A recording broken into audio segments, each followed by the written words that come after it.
네, 10월 8일 화요일 한밤의 미주랑 마지막 4부로 돌아왔습니다. 시간은 결국 가는군요. 9일이 됐어요. 네, 9일이 됐습니다. 오늘 한글날로 우리나라 증시와 많은 분들께서 오늘 쉬시는 날이 되겠는데요. 일단은 저희 2시까지 미국 증시 함께 하시면서 오늘 휴일을 함께 맞이하시면 좋을 것 같습니다. 자, 3부에서는 저희가 이제 AMD와 엔비디아 그리고 여러 가지 반도체 섹터에 있는 업종에 대해서 설명을 좀 해드렸었는데 이번에 마지막 시간에는 저희가 준비한 소식 중에서 여러 가지 오늘 장과 관련된 특히 오전장의 주요 이슈가 됐던 이야기들 공유를 좀 해드리고요. 그리고 최근 방금 전에 나왔던 이슈 몇 가지 한번 확인을 해보면서 진행을 하겠습니다. 일단 먼저 본격적으로 들어가기 전에 다우존스와 S&P 500, 나스닥 지수 어떻게 진행되고 있는지 체크를 좀 해보겠습니다.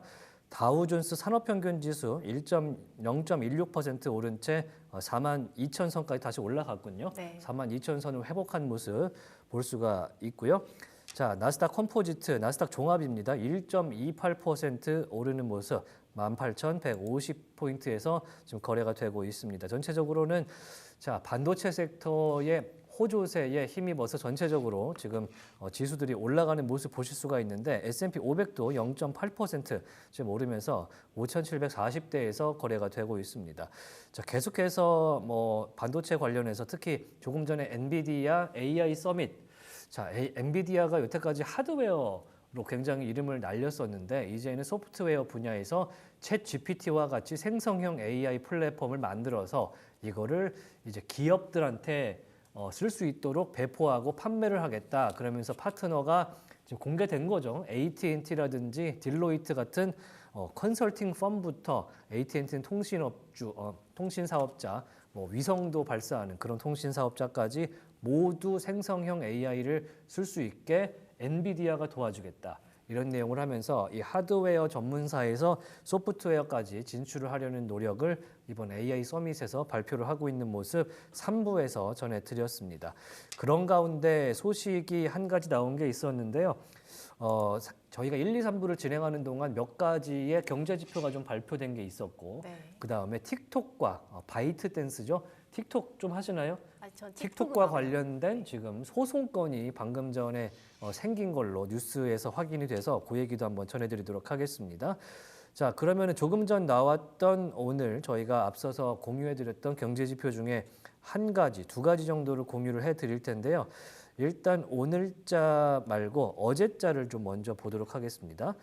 자, 무역수지, 저희 방송하기 전에 나왔던 무역수지 한번 짚어보면요. 일단 시장 예상치가 자, 700억 달러 적자, 무역수지 적자는 나쁜 건 아니고 일단은 트레이딩 상황에서 얼마든지 무역수지 적자는 나올 수 있지만 시장 예상치보다 무역 적자 폭이 조금 더 커진 모습 볼 수가 있었습니다. 8월치기 때문에 네. 9월은 또 어떻게 됐을지는 확인을 해봐야겠지만 일단 미국의 8월 무역수지는 적자 폭이 커졌다. 이렇게 설명을 해드릴 수가 있을 것 같고요. 다만 시장 예상치보다 적자 폭이 커진 거지 종전치 그러니까 줄라이 7월에 있었던 적자 폭은 여기 보시면은 789억 달러였습니다. 그러니까 적자 폭 자체는 한 달 동안 줄었다 이렇게 설명을 해드릴 수가 있고 경기 상황 자체는 호조세로 올라서지만 시장 예상치에는 조금 미스한 부분 그 정도로 설명해드릴 수가 있을 것 같고요. 자, IBD 팁 이코노믹 옵티미즘 경기 낙관 지수죠. 10월자입니다.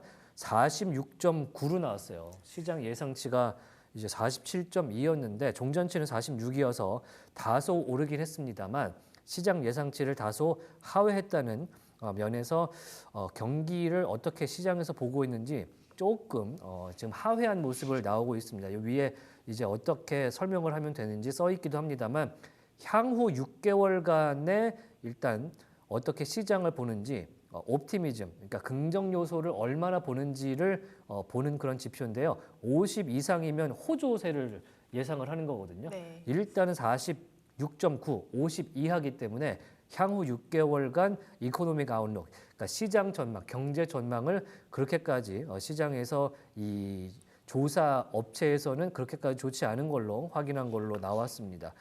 시장에 그렇게 큰 영향을 주는 엄청나게 큰 지표는 아니었지만 일단 시장 예상치를 밑돌았다는 점에서 조금 경계할 필요가 있는 그런 지표다. 라고 설명을 해드릴 수가 있을 것 같고요.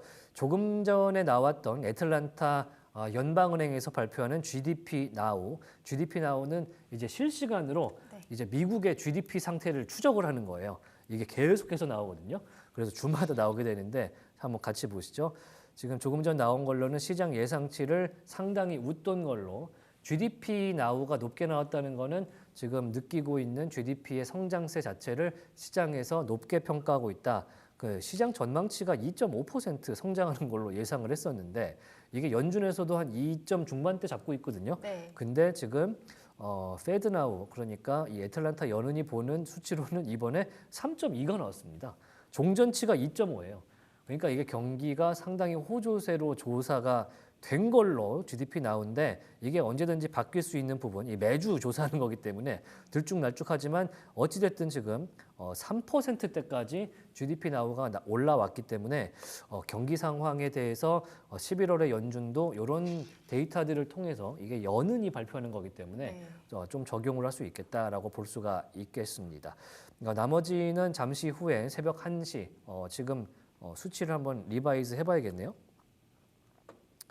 네, 지금 나오지는 않고 있는데 지금 쇼텀 에너지 아웃룩 그러니까 에너지 전망까지 단기 전망까지 같이 나오게 되는 그런 상황입니다. 자, 어제는 지금 앞서서 전해드린 대로 이제 아리아나 총재가 연설을 했고요. 프랑크푸르트까지 가서 그런 얘기가 나왔는데 오늘은 콜린스와 그다음에 밑에 쭉 보시면은 로간 이사가 이제 발표를 하게 되고요.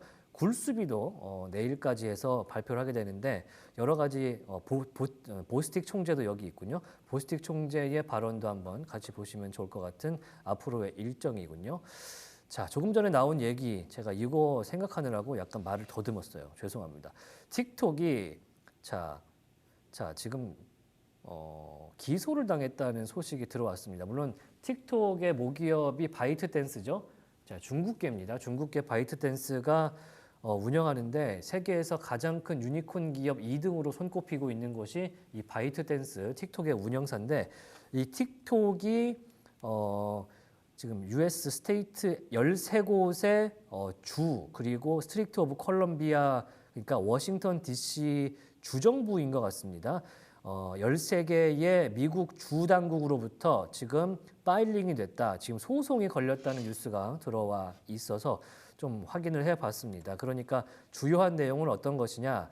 이게 어린이들로 하여금 이 틱톡의 내용이 상당히 자극적이고 어린이들은 셀프 디펜싱 그러니까 자기 방어가 되지 않는 상태인데 틱톡이 이것에 대해서 무분별하게 이 사익을 위해서 코퍼레이트 프로핏을 위해서 지금 노출하고 있다라는 취지로 13개의 미국 주당국이 이 틱톡 바이트댄스를 상대로 소송을 제기했다라는 소식이 조금 전에 약 1시간 전쯤에 들어왔다. 이런 말씀을 좀 드리도록 하겠습니다. 자, 실시간 채팅을 잠깐 봐야 될 것 같아요. 워낙에 많은 뉴스가 들어와서 제가 지금 입을 쉬지 못한다. 우리 키라님께서 이렇게 말씀해 주시는데 너무나 감사합니다. 이렇게 티키타카 한번 할 수 있게 해주시는데 혹시 마음에 드는 채팅 있으면 한번 피드백 한번 주십시오.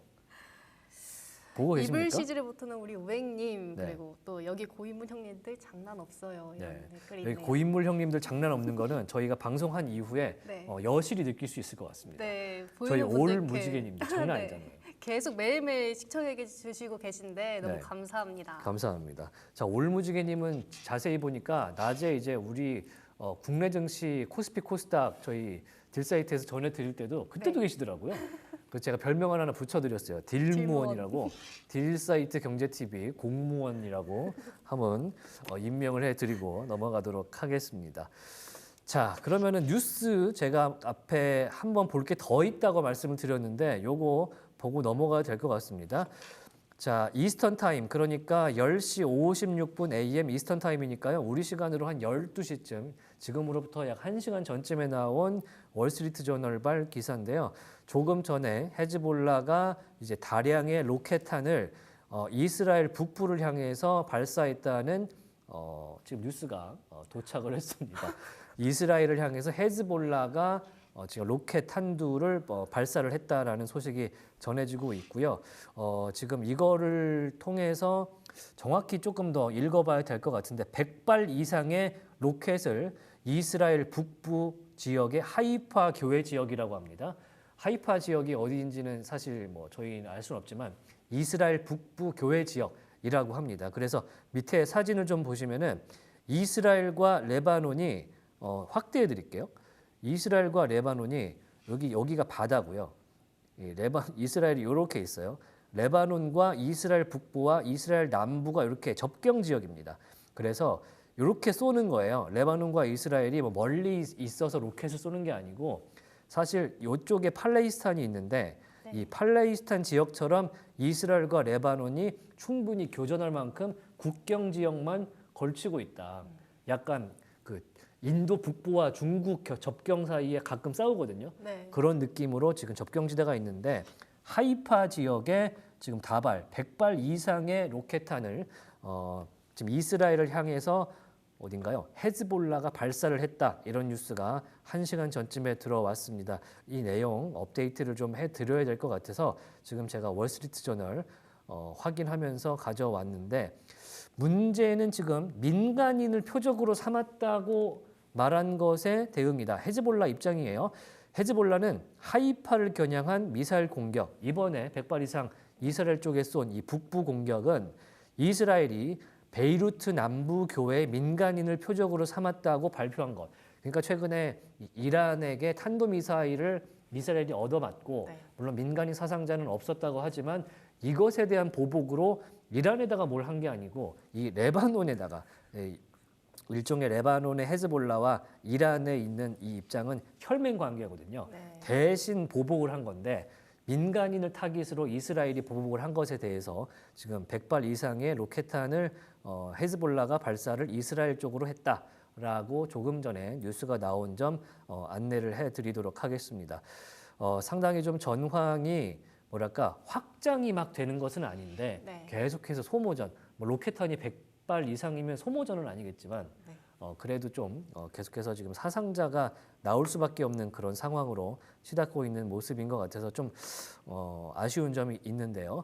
그래서 지금 아까 지금 서부 텍사스산 원유 가격이 4.7%까지 빠졌다가 다시 회복 조금 됐다가 지금 다시 내려왔군요. 지금 배럴당 73달러 78센트 73달러 80센트 선에서 움직이고 있고요. 서부 텍사스산 이 원유는 자 11월 인도분입니다. 요걸 꼭 말씀을 해 드려야 됩니다. 자 이렇게 해서 방금 전에 전황 어떻게 지금 번지고 있는지까지 좀 말씀을 드렸었는데 블룸버그도 켠 김에 한번 같이 볼까요? 블룸버그도 한번 보도록 하겠습니다. 자 블룸버그에서는 관련된 뉴스가 업데이트가 뭐 지금 된 내용이 없는 것 같고요. 조금 전에 알려드렸던 이스라엘 국방부 장관의 미국 펜타곤 방문, 내일 펜타곤을 이스라엘 국방부 장관이 방문을 해서 어떻게 이란에 대해서 대응을 할 건지를 방침을 논의를 한다고 하니까 요 얘기도 내일 아마 저희 방송 한글날 특집 방송이죠. 네, 전해드릴 수 있지 않을까 싶기도 합니다. 자, 블룸버그 일면 탑으로 한번 가 보도록 하겠습니다. 자, 날목토님께서 말씀하듯이 유가가 지금 내려오는 상황이라면 지금 확전 상황은 아닌 것 같다. 저희도 지금 그렇게 네. 판단을 하고 있고 지금 그 월스트리트저널의 기사 자체가 이렇게 보면 엄청 큰 기사처럼 보이지만 사실 일면탑은 아닙니다. 그렇기 때문에 이거를 전 세계 주요 언론들이 지금 이 상황에 대해서 확대 해석은 하지 않고 있다. 저희도 그렇게 보는 편이 있다. 이렇게 말씀을 드리겠습니다. 만약에 정말 큰 건이라면 조금 더 크게 지금 아마 배치가 됐을 건데 그 정도는 아닌 것 같아요. 지금 좀 더 둘러봐야겠지만 그런 상황인 것 같고요. 자, 조금 전에 들어온 소식이 지금 보시면은 아까 말씀드렸던 마이크로소프트 관련된 소식.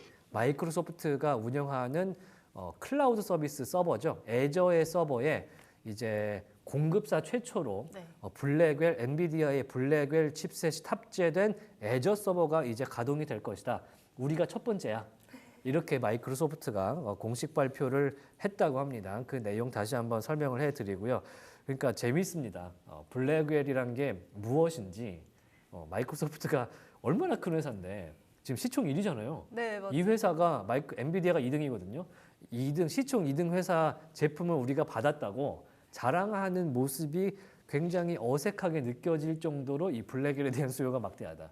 얼마나 자랑을 하고 싶었을까 이런 생각도 조금 해보게 됩니다. 자, 블룸버그로 다시 돌아가 보고요. 지금 이 허리케인 밀튼과 관련된 소식이 미국 내에서는 상당히 커지고 있는 것 같습니다. 카테고리 4에서 카테고리 5로 커졌기 때문에 어제 바이든 대통령이 이제 재난 지역 선포를 했다 이런 뉴스를 좀 전해드렸었는데 재밌는 뉴스가 CNBC와 블룸버그에서 같이 나왔었는데 지금 제가 찾을 수는 없었는데 재밌는 건 트럼프 대통령의 별장인 마라라고라는 이 별장이 있어요. 네. 이게 마이애미 쪽에 있습니다. 네. 이쪽 남부 지방에 있는데 마이애미 쪽에 있는 이 마라라고 별장이 다행히 이 밀튼 허리케인의 영향권에 있지는 않고 네. 이 아까 말씀드렸던 DJT 그 트럼프 대통령의 미디어 회사, 미디어 코퍼레이션의 본사가 있는 곳은 직격을 맞을 예정이다. 이런 뉴스가 나와서 트럼프의 일거수일투족이 지금 추적이 되고 있구나 이런 얘기도 좀 나오고 있습니다. 그런 의미에서 트럼프 전 대통령 관련된 소식이 왜 지금 계속해서 나오고 있고 DJT 트럼프 미디어 테크놀로지 주가가 오르고 있는지 확인을 좀 해봐야 될 것 같습니다. 트럼프 미디어 테크놀로지는 트럼프가 만든 이제 소셜 미디어죠. 트위터를 본인이 대체하겠다고 만든 트루스라는 소셜 미디어가 있는데 이것과 관련해서 오늘도 11%가 올라요. 많이 어제도 올랐죠. 굉장히 많이 오르고 많이 오른 정도가 아니죠. 이거를 많이 올랐다라고 표현하면 좀 서운해하실 투자자분들이 있을 것 같습니다. 급등했다. 엄청나게 올랐다. 엄청 올랐다. 무진장 많이 올랐다라고 표현을 해야 되는데 지금 나오는 소식들 보시면은 이 소셜 트루스의 오피스가 위험에 빠졌다 이런 뉴스를 보실 수가 있을 것 같은데 그 외에는 계속해서 지금 일론 머스크의 유세가 트럼프 이 미디어의 주가 상승에 영향을 미쳤다라는 소식이 조금 전에 2시간 전에 야후 파이낸스에 오늘도 게재가 되어 있었습니다. 그렇기 때문에 계속해서 유세 현장에 대한 그 후폭풍이 긍정적으로 이 DJT에 올라가 있는 것 같은 그렇게 판단을 할 수 있겠다. 이렇게 좀 말씀을 드릴 수 있고요. 자, 여기 보시면은 또 다른 뉴스가 없을까요? 네, 지금 펩시코 얘기가 또 많이 나오고 있고 S&P 500과 나스닥이 엔비디아의 랠리에 힘입어서 오르고 있다라는 소식을 볼 수가 있겠군요. 자, 지금 전해지는 소식으로는 크립토 업계가 약간 뒤집어진 소식이 하나 나온 것 같아서 이 얘기도 함께 전해드리도록 하겠습니다. 지금 미국 정부가 보유하고 있던 압수 물량이 대량으로 시장에 풀릴 예정이다. 이런 카더라 통신이 좀 돌았다는 얘기가 지금 트위터에 지금 상당히 돌고 있는데 지금 암호화폐 시장 같은 경우는 트위터가 주된 매체입니다. 그렇기 때문에 상당히 근거 있는 소식으로 받아들여지고 있고요. 이 물량이 거의 7만 개, 비트코인 7만 개에 달하는 물량이 미국 정부 소유 물량이 시장으로 풀릴 것이라는 전망이 지금 나오고 있어서 크립토 업계가 지금 상당히 쭉쭉 빠지고 있다. 이런 내용이 나오고 있는데 그렇군요. 자, 1시간 기준으로 0.5% 빠진 모습 보실 수가 있을 것 같고요. 이더리움 0.1% 빠졌습니다. 지금 비트코인이 풀린다는 얘기이기 때문에 물론 전체의 투심을 지금 약화시키는 그런 좀 영향을 줄 수는 있겠지만 전체적으로 6만 3천 달러 선이 깨지면서 전체적으로는 6만 2천 초반까지 밀려나는 모습입니다. 코인마켓캡 화면이고요. 조금 전에는 6만 2천 선까지 잠시 깨졌던 것까지 확인하실 수가 있겠습니다. 현재 미국 정부 물량 거의 7만 개가량이 풀려나온다는 소식 때문에 현재 비트코인은 약세로 돌아선 상황이다. 이렇게 설명을 해드리면서 남은 시간 저희가 준비한 내용 한번 깔끔하게 정리를 해드리도록 하겠습니다. 많이 기다렸죠? 네. 자, 이번에는 그러면은 기업 소식 어떤 걸 한번 만나볼까요? 어제는 좀 넷플릭스를 제가 부정적인 쪽으로 봤잖아요. 네. 근데 제가 오늘 준비한 소식은 좀 그래도 좋은 소식입니다. 아니 뭐 오징어 게임 2 나오면은 네. 주가 오를 수 있다고 얘기는 했지만 그래도 어제는 넷플릭스가 좀 경쟁력이 좀 약화되지 않냐 네. 뭐 이런 얘기가 좀 있었어요. 네. 전해 주시죠. 네. 파이퍼 샌들러는 스트리밍 대기업에 대한 다양한 성장 기회와 매력적인 장기 전망을 언급하면서 넷플릭스의 평가를 뉴트럴에서 오버웨이트로 업그레이드했습니다. 오. 파이퍼 샌들러는 넷플릭스의 목표 가격을 650달러에서 무려 800달러로 상향 조정해 스트리밍 업계에서 이 회사가 선도적인 입지를 차지하고 있다는 점을 강조했습니다. 분석가들은 넷플릭스의 가치가 높지만 이유가 있어서 비싼 것이라고 전했습니다. 파이퍼 샌들러는 넷플릭스의 여러 성장 동력, 특히 가격 책정력이 여전히 강력한 비광고 비즈니스에서 몇 가지 성장 동력을 보고 있습니다. 분석가들은 가격 책정력이 높여지면 두 자릿수 매출 성장을 뒷받침하기 위해 구독자 증가율이 과거처럼 높을 필요가 없다고 말합니다. 특히 넷플릭스의 콘텐츠가 강화됨에 따라 주요 시장에서 정기적인 가격 인상으로 돌아갈 수 있다고 했습니다. 다른 요점은 넷플릭스의 광고 지원 계층의 잠재력이었는데요. 이 회사는 이것이 내년으로 접어들면서 위험이 줄었다고 말했습니다. 파이퍼 샌들러는 2025년까지 임계 질량이 도달하는 것이 중요한 이정표라고 믿고 있으며 특히 넷플릭스가 타사 디지털 신호 처리 장치 DSP와 협력하고 있기 때문입니다. 수익성 측면에서 파이퍼 샌들러는 넷플릭스의 마진 전망이 특히 2025년과 2026년에 보수적일 수 있다고 생각하고 있습니다. 넷플릭스는 향후 몇 년 동안 비콘텐츠 비용이 매출 성장률의 절반 수준으로 증가해 마진 확대를 뒷받침할 것으로 예상하고 있습니다. 넷플릭스가 스트리밍 시간을 20% 차지하는 등 스트리밍 TV 시청을 계속 지배하고 있는데요. 파이퍼 샌들러는 넷플릭스가 이 분야에서 리더십을 유지할 수 있을 것이라고 확신하고 있습니다. 분석가들은 넷플릭스가 전략을 계속 실행하면서 장기적으로 강력한 전망을 내놓고 있다고 말합니다. 네, 넷플릭스 사실은 최근에 우리나라에서는 워낙에 많은 작품들이 성공을 하면서 네. 넷플릭스를 통해서 이제 시장에 진출하는 그런 제작사들도 많아지고 있고 최근에는 이제 제가 자꾸 얘기해서 좀 이상하긴 한데 홍보는 아닙니다. 흑백 요리사 네. 너무 재밌게 봤거든요. 오늘 나오지 않나요? 오늘 그러니까 어제죠. 와, 이제 어제 나왔겠네요. 화요일 날 이제 파이널이 공개가 되는 걸로 알고 네. 있는데 과연 누가 우승했을지 너무 궁금해지는데 넷플릭스는 이렇게 사람들을 계속해서 끌어모으는 그런 힘이 있는 네. 그런 프로덕션을 내놓고 있기 때문에 상당히 긍정 요소가 있다. 파이퍼 샌들러가 그렇게 보고 있는데 가장 큰 요인이 그거였잖아요. 그러니까 시장에서 가장 압도적인 경쟁력이 있다. 네. 이미 1등을 굳혔다. 저도 넷플릭스만 구독하고 있는 것 같아요. 네, 저는 다 구독하고 있어서 돈이 좀 아깝습니다. 자, 다른 스트리밍 업체들도 분발해 주시기를 바라면서 넷플릭스 이야기에서 다른 이야기로 한번 넘어가 볼 텐데 이번에는 이제 시작 즈음에 굉장히 화제가 됐던 조금 어렵지만 다른 뉴스 하나 전해드리려고 합니다. 자, 허니웰 관련된 이야기인데요. 허니웰 관련된 이야기 제가 전해드리도록 하겠습니다. 허니웰이라는 기업 혹시 들어본 적 있으세요? 오늘 조사하면서 지나가면서 봤습니다. 네. 허니웰 아마도 이제 직장인분들 조금 직장 생활 오래 하신 분들은 기억하실지 모르겠습니다만 예전에 LG전자와 협업을 했던 회사라서 네. LG 허니웰이라는 회사가 예전에 있었는데요. 보통은 이제 인터폰 벽에 붙어 있는 네. 무슨 방음제 돌리는 레버 이런 네. 데에 허니웰이라는 로고가 되게 많이 붙어 있는데 이 회사가 어떤 회사냐면 1885년에 설립된 회사예요. 완전 1885년이면 언제입니까? 1900년도 아니고. 네, 지금 100년도 넘은 회사고 지금은 항공 우주 그리고 자동 제어, 특수화학, 빌딩에 들어가는 전장 제품들 다국적으로 전자 관련된 거의 모든 복합적인 것을 행하고 있는 복합 기업이다. 이렇게 얘기를 할 수밖에 없는데, 네. 그러니까 오만 잡다한 거 다 한다. 이렇게 설명을 할 수도 있겠는데, 일단은 이 회사가 오랫동안 보잉의 항공 전장 부문 파트너였다고 합니다. 그러니까 보잉 737, 747, 787 이런 거 7 어쩌고 하는 이런 비행기를 타시면 모니터 있고, 네. 그 다음에 버튼 있고, 네, 네. 옆에 이제 움직이는 비즈니스 체어 같은 경우는 전동 체어 같은 것도 한데 네. 이런 거를 보잉에다 만들어서 납품하고 그 다음에 빌딩에서는 빌딩의 이제 조명이라든지 공조기를 컨트롤하는 시스템을 만드는 회사가 바로 이 허니웰이었거든요. 그런데 허니웰이 첨단 소재 분야를 분사를 하기로 결정했다는 소식이 있었습니다.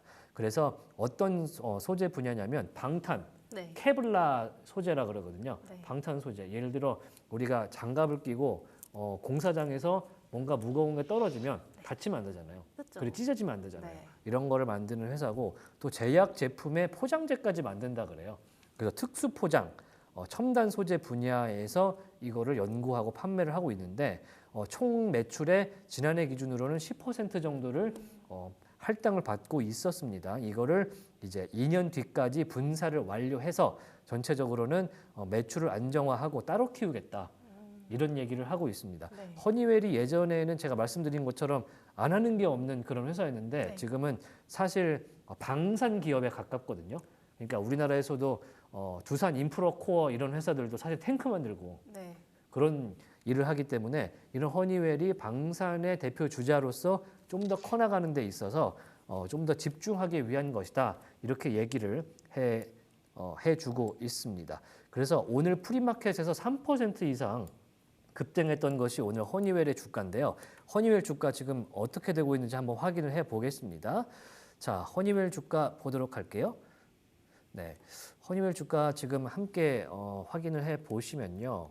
허니웰이 이름이 되게 예쁘잖아요. 맞아요. 네, 뭔가 그 빵 회사 같은 이름도 있고 너무 이름을 잘 지었다고 생각이 되는데 전혀 1885년에 만들어진 회사라는 거.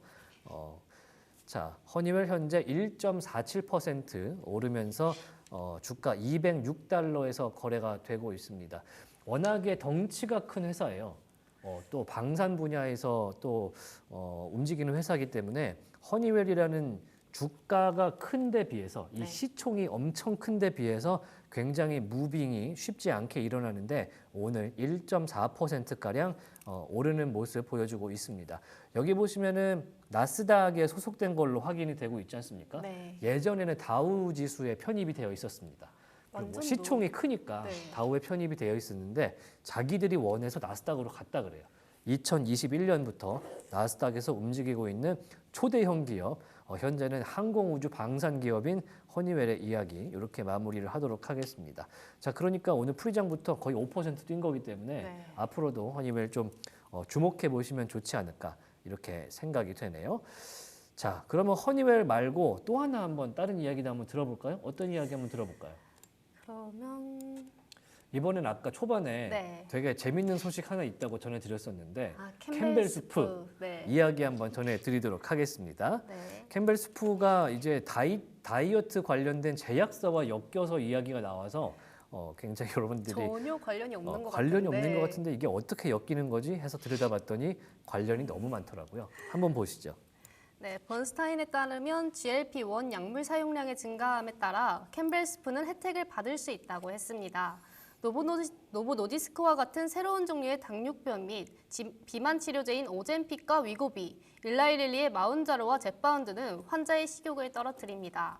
이런 약물을 복용하는 많은 사람들이 수프와 같은 단백질이 풍부한 음식을 더 많이 먹고 단 음식을 덜 먹는 경향이 있다고 보고됐는데요. 번스타인은 이 식품 회사에 대한 등급을 상향 조정하고 목표 주가를 3달러 상향 조정해 58달러로 설정했습니다. 캠벨 스프는 금요일 종가 대비 22% 이상 상승했습니다. 분석가 알렉시아 하워드는 월요일에 팬데믹 이전에는 수년 동안 다소 인기가 없던 스프가 이제 회복되고 있는 것 같다고 말했습니다. 분석가는 뿐만 아니라 페버리지 농장의 밀라노 쿠키와 같은 캠벨의 다른 제품도 더 작고 덜 먹을 수 있는 고급스러운 옵션으로 전환함에 따라 GLP-1 사용자의 식습관에 따라 혜택을 받을 수 있겠다고 믿고 있습니다. 그러나 월스트리트는 캠벨 스프를 다루는 20명의 애널리스트 중 매수 등급이 가능한 애널리스트는 5명에 불과하고 보류 등급은 12명뿐이라고 했습니다. 하워드는 또한 현재 설문조사 데이터와 채널 확인에 따르면 약물의 시장이 이전에 예상했던 것보다 더 커질 수 있다고 언급하면서 성장이 이제 막 시작된 것 같다라고 말했습니다. 네. 또한 분석가는 GLP-1 섭취로 인한 초콜릿 소비 감소가 미국의 초콜릿 생산량을 2%에서 3% 감소시킬 수 있다고 예상함에 따라 허쉬의 신용 등급을 하향 조정했습니다. 네, 마지막이 굉장히 인상적이군요. 허쉬의 신용 등급을 하향 조정했다. 네. 그러니까 이 GLP-1이라는 게 원래는 당뇨병 치료제로 개발이 되던 그런 원료인데 이거를 조절을 하다 보니까 이제 다이어트 약품이 된 거죠. 다이어트 네. 주사 약이 된 건데 이게 이제 우리가 알고 있는 젯바운드라든지 위고비 뭐 이런 거 아니겠습니까? 네, 그렇죠. 그래서 노보노디스크의 주가가 급등하고 일라이릴리가 지금 시총 10위 안에 들게 한 그 약물이 바로 이 GLP-1인데 이거를 복용하면 다이어트를 해야 되니까 캠벨 수프를 많이 먹는다. 약간 그 다이어트 효과가 있나 보죠. 근데 초콜릿을 안 먹으니까 허쉬 초콜릿은 주가가 하향되고 네, 또 이렇게 될진 몰랐는데. 네, 여기 피해받는 그런 식품 업체들이 상당수 있을 것 같다. 네. 이런 생각도 좀 듭니다. 자, 조금 방금 들어온 속보 소식 하나 전해드리도록 하겠습니다. 아마도 로블록스 관련된 이야기 조금 전에 저희가 3부에서 전해드린 바가 있었는데요. 네. 로블록스가 제가 힌덴버그 리포트, 그러니까 공매도 전문사죠. 힌덴버그의 보고서가 로블록스 관련해서 나오면서 여기에 들어있는 지금 실사용자라든지 활성 사용자, 여러 가지 사용자 관련 수치뿐만 아니라 여러 가지 지표들이 부풀려졌다라면서 공매도 업체인 힌덴버그에서 관련된 조작 가능성을 제기한 바가 있습니다. 현재 로블록스의 주가는 급락하는 중이고요. 상당히 오늘 시장에서 로블록스가 내려앉는 중인데 업데이트된 뉴스가 하나 있어서 공유를 좀 해드리도록 하겠습니다. 자, 블록앤레비톤이라는 증권법 전문 로펌에서 현재 로블록스의 증권법 위반 가능성을 현재 조사하고 있다고 공개를 했습니다. 현재 앞서서 나온 힌덴버그 리서치 관련한 리포트 때문에 현재 주가가 폭락하고 투자자분들이 손해를 보는 상황에서 블록앤레비톤이라는 로펌에서 현재 증권법 위반 혐의가 로블록스에게 있는지 현재 조사하고 있다는 이야기를 내놓고 있습니다. 참고로 로블록스가 해당 플랫폼에서 미성년자에게 부적절한 콘텐츠를 노출했다는 이야기도 나왔었고요. 조금처럼 활성 사용자를 최대 42%까지 부풀렸다는 이 힌덴버그 리서치의 이야기가 나왔기 때문에 상당히 곤란한 처지에 지금 처해 있는 상황입니다. 로블록스 투자자분들은 오늘 변동성과 하락에 유의를 좀 하시면 좋을 것 같습니다.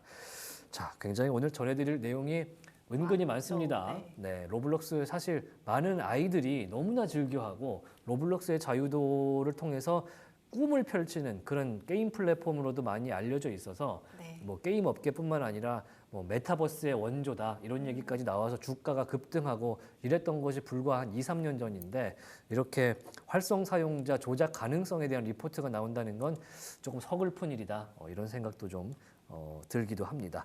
자, 그러면 다른 얘기 또 들어온 게 있는지 한번 공유를 해드리도록 하겠습니다. 조금 전에 들어온 얘기 하나 더 말씀을 드려야 될 것 같아요. 자, 팔로알토 네트워크스가 현재 주가가 급등하고 있습니다. 골드만삭스에서 목표 주가를 376달러에서 425달러로 상향 조정했다는 보고서를 내놓은 걸로 벤진가에서 지금 보도를 했습니다. 벤진가 발이고요.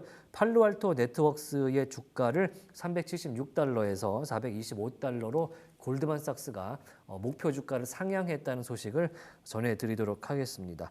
지금 계속해서 굉장히 세세한 소식들이 지금 이제는 이제 미국도 한낮이기 때문에 12시 반입니다. 미국이 네. 낮 시간이기 때문에 계속해서 뉴스가 터져 나오는 시간대이기 때문에 조금 저희도 계속해서 전해드리도록 하겠습니다. 자, 이번에 제가 한번 공유해 볼 만한 소식은 여러분들이 상당히 좋아하시는 종목 중에 하나인 팔란티어, 팔란티어 얘기 전해드리도록 하겠습니다. 팔란티어가 사실은 AI 굉장히 선두주자가 될 수 있는 포텐이 있다는 얘기를 한 2년 정도 들어왔었는데요. 그여도 그럴 것이 지금 화면에 보시면은 엔드 오브 이어 마켓캡 시총으로 보시면 2023, 2024 작년과 올해 현재 시가총액이 179%, 139% 상승한 채 지금 올해는 진행을 하고 있습니다. 불과 2년 전이었던 2022년에는 시가총액이 불과 133억 달러밖에 되지가 않았습니다. 현재는 얼마냐? 196억 달러예요. 그러니까 2년 만에 시가총액이 얼마가 늘었습니까? 지금 뭐 거의 계산이 안 되는데 한 6배 늘어났습니다. 엄청나게 커진 회사인데 팔란티어 많이들 투자를 이미 하고 계실 겁니다. 지금 아크인베스트라고 하는 혁신적이고 성장주에 주로 베팅을 하는 ETF 전문사, 이 투자사 이 아크인베스트가 팔란티어에다가 콜을 외친 것 같습니다. 왜 했냐? MS, 아마존, 구글, 오라클이 현재 지배하는 시가총액 상위의 AI 시장을 흔들 수 있는 것이 바로 이 팔란티어다. 이렇게 얘기를 하고 있는데요. 그래서 무슨 회사인지 좀 공유를 해드려야겠죠? 네. 팔란티어, 그냥 회사가 아니고요. 그냥 AI 회사가 아닙니다. 이 클라이언트들을 좀 보면요. 국방부, NSA, 국가안보국, FBI, 연방수사국, CIA 엄청나지 다 않습니까? 엄청난 네, 여기서 전화 한번 오면 큰일 나는 이 정보기관들만 전부 클라이언트로 갖고 있는 회사가 이 팔란티어입니다. 뭐라느냐? 이 정보기관들이 데이터를 어떻게 AI와 접목해서 이 데이터를 사용하는데 도움을 줄 수 있는 솔루션을 제공하는 회사가 이 팔란티어고요. 피터 틸이라는 굉장히 유명한 혁신 투자가가 지금 CEO로 운영을 하고 있습니다. 그러니까 정확히는 데이터 라벨링이라는 거래요. 네. 데이터를 막 수집을 해서 파편화된 데이터가 막 들어오지 않습니까? 그러면은 여기다가 이름표를 붙여주는 거예요. 이거는 이런 데이터, 이거는 이런 데이터를 쉽게 할 수 있어서 예를 들어 세계에서 어떤 일이 벌어지는지를 정보 수집을 딱 하게 되면 라벨링을 빠르게 할 수 있는 솔루션을 이 팔란티어가 정부기관에게 판매를 하고 있다고 합니다. 그러면서 이 정보의 중요성, AI를 통한 이 데이터 라벨링의 중요성이 엄청나게 커지면서 지금 CIA, FBI, NSA, 국방부를 대상으로 엄청나게 시총이 6배 이상 뛰어오른 그런 기업이 팔란티어라고 하겠습니다. 그래서 지금 어떻게 얘기가 나오냐? 아크인베스트가 CNBC와 인터뷰를 오늘 했습니다. 오늘 낮에 네. CNBC 유럽장이 열린 시간에 인터뷰를 한 걸 제가 봤는데 네. 지금 AI 스택이 하드웨어 회사가 주도하는 회사다. 전체 밸류에이션의 80%를 전부 하드웨어 회사가 가져가지 않냐. 근데 방금 전에 우리가 봤던 회사 딱 하나 생각나지 않아요? 엔비디아. 네. 엔비디아가 하드웨어 하는데 오늘 소프트웨어 하겠다고 얘기했죠.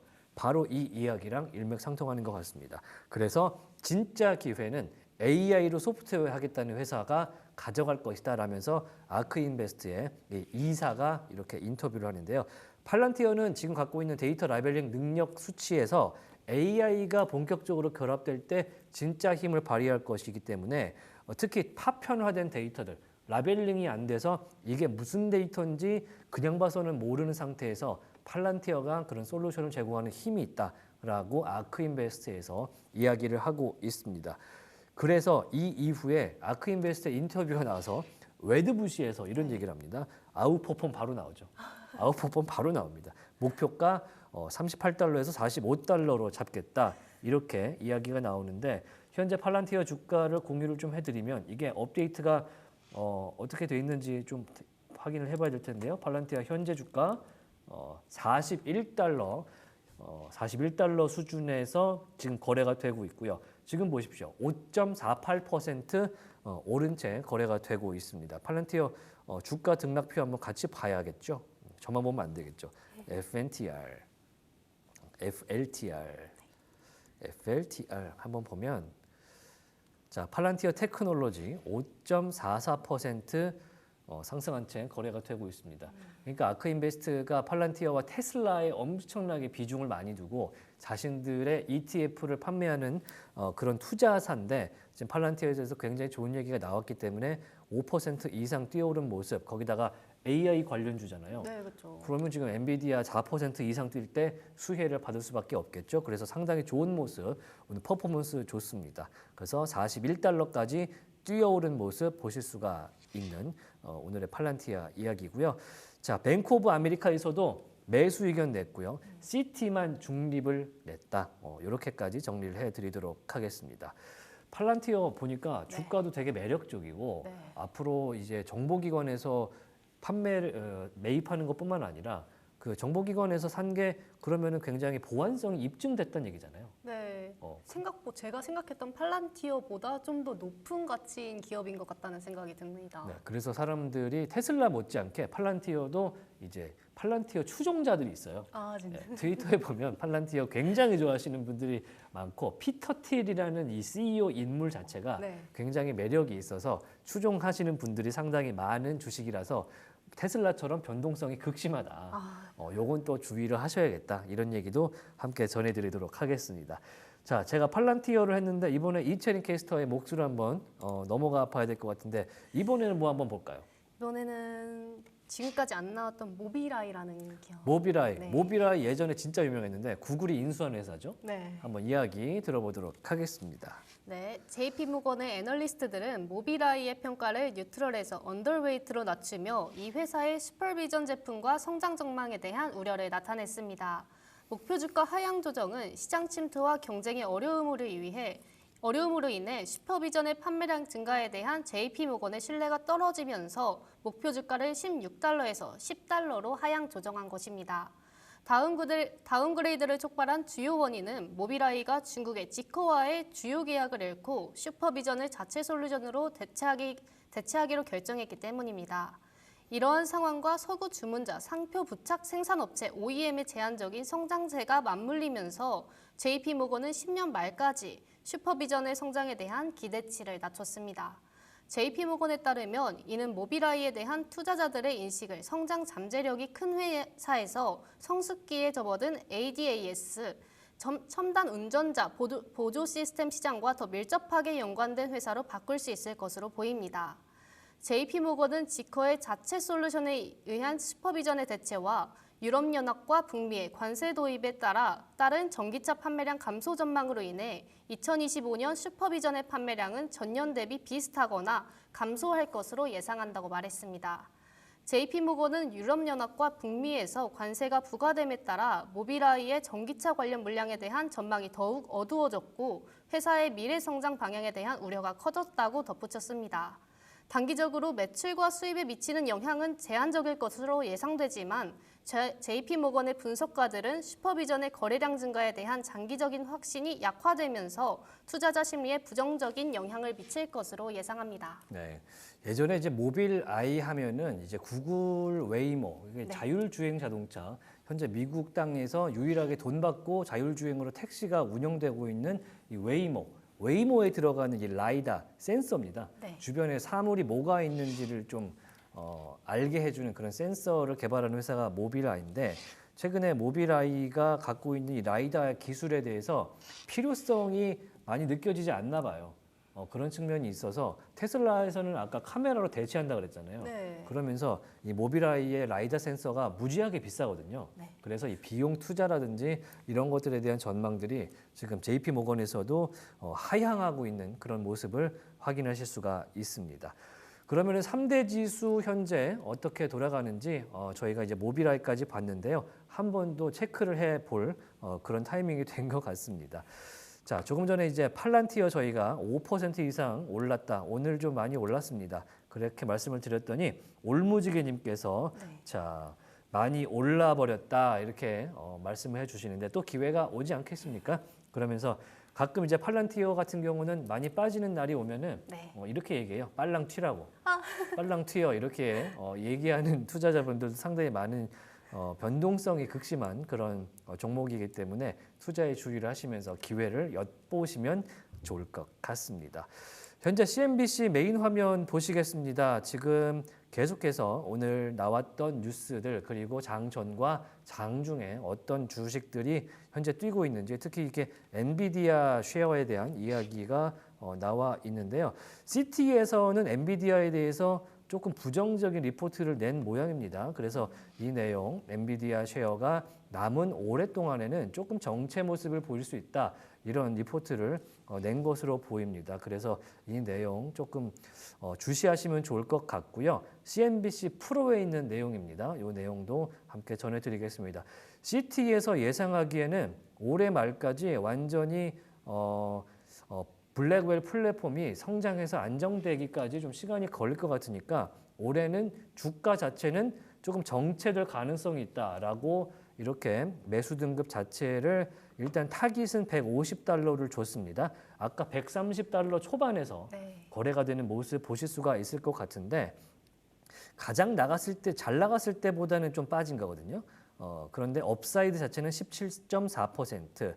그래서 요거를 좀 주목해라. 대신에 우리가 기대하는 만큼 뭐 200달러 가고 뭐 그런 일은 올해는 없을 거다라는 이야기를 시티에서 이야기해주고 있습니다. 물론 YOY로 봤을 때는 연간으로 봤을 때는 40% 정도의 성장성이 있을 걸로 보인다고 설명을 해주고 있고요. 그러면서 근본적으로 we believe AI adoption remains in 3Q and 4Q. 나머지 3, 4분기에는 AI의 대중화가 좀 더 이루어질 걸로 믿어 의심치 않는다. 이런 설명을 해주고 있습니다. 다만 CT에서 전체적으로는 블랙웰의 수요는 인정을 하지만 현재 기조는 이것이 시장 매출로서 나오기까지는 안정화되는데 시간이 필요하다라는 의견을 CT에서 낸 것으로 기사상에서 보겠습니다. 자, 조금 전에 지금 이스라엘 관련된 뉴스가 지금 업데이트가 좀 됐으면 좋겠는데요. 한번 다른 이야기 있는지 한번 보도록 하겠습니다. CNBC 폴리틱스 화면 한번 보시고요. CNBC는 NBC의 이제 케이블 자회사잖아요. 네. 컴캐스트가 있고 그 밑에 NBC와 이제 CNBC가 있고 뭐 워너도 있고 뭐 그렇게 되는데 NBC의 성향은 잘 알려진 것처럼 민주당 성향이 미국 민주당 지지 성향이 좀 있는 그런 방송사입니다. 그러다 보니까 이 폴리틱스를 누르면 전체적으로 누구 사진만 있습니까? 해리스 사진밖에 없습니다. 그래서 이런 점 좀 감안해서 MBC와 CNBC 보실 때 감안하시는 게 좋을 것 같고 조금 전에 전해드렸던 틱톡과 트럼프의 플로리다 리조트 마라라고가 지금 태풍의 영향권, 허리케인의 영향권에서 벗어났지만 소셜미디어 트루스의 오피스는 아마 직격을 맞을 가능성이 있다는 소식이 여기 나와 있습니다. 네, 해리스 이야기까지 이렇게 한번 정리해 보고요. 지금 거의 저희 마무리할 때가 됐군요. 자, 이렇게 해서 오늘 저희 한밤의 미주라 10월 8일 화요일 방송까지 모두 마무리를 해야 될 것 같습니다. 저희가 방송하다 보니까 네. 생각보다 시간이 너무너무 빨리 가서 여러분들께 원하는 만큼 또 전해드리지 못하는 느낌도 있어서 네. 죄송스럽은 그런 마음도 듭니다. 저희가 내일 더 많은 이야기 준비를 해서 만나 뵙도록 하겠습니다. 한글날 휴일 편히 쉬시고요. 밤 10시에 뵙도록 하겠습니다. 고맙습니다. 내일 뵐게요. 안녕.